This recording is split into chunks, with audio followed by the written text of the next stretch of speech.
The story of the Toolbox Killers, Lawrence Bittaker and Roy Norris, is among the most chilling in American criminal history.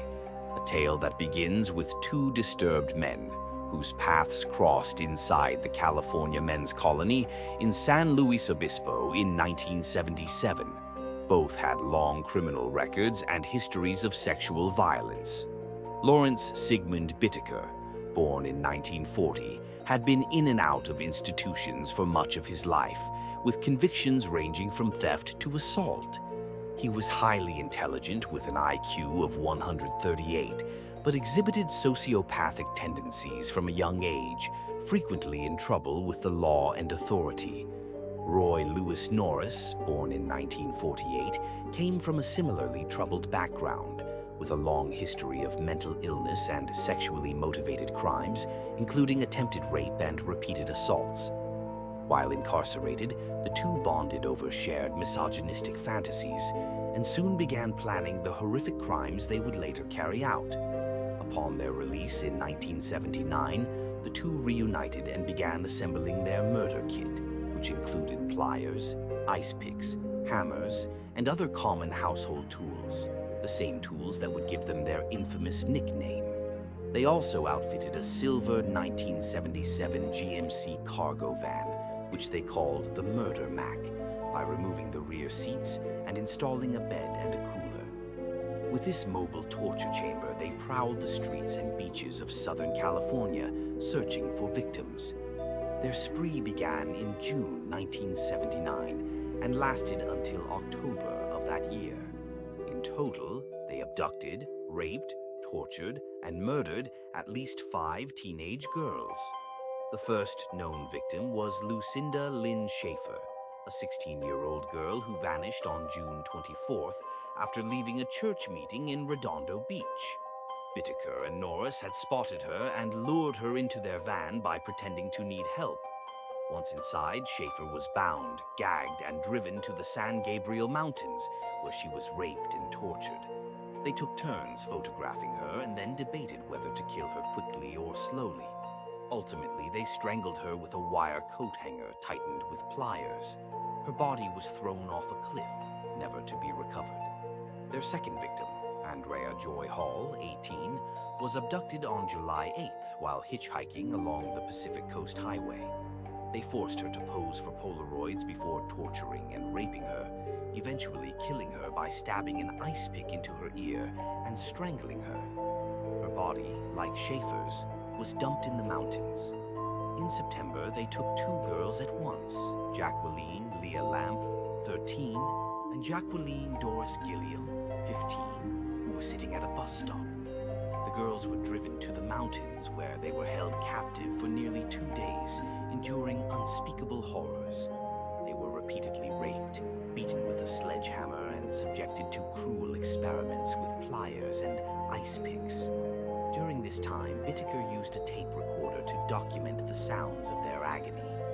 Eventually, both girls were killed, with Gilliam strangled and Lamp bludgeoned with a sledgehammer. Their fifth and final known victim was 16-year-old Shirley Lynette Ledford, abducted on Halloween night, October 31st, 1979, after leaving a party in Sunland, Tujunga.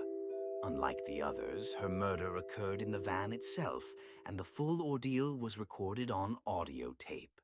What transpired in that van over the course of hours was so brutal that it defies comprehension. Bittaker and Norris tortured Shirley with pliers, beat her, and sexually assaulted her with various tools. The tape, later recovered by authorities, captured Shirley screaming, begging for mercy, and ultimately dying as she was strangled with a wire coat hanger. They discarded her body on a random lawn in Sunland, leaving her posed grotesquely as a final act of degradation.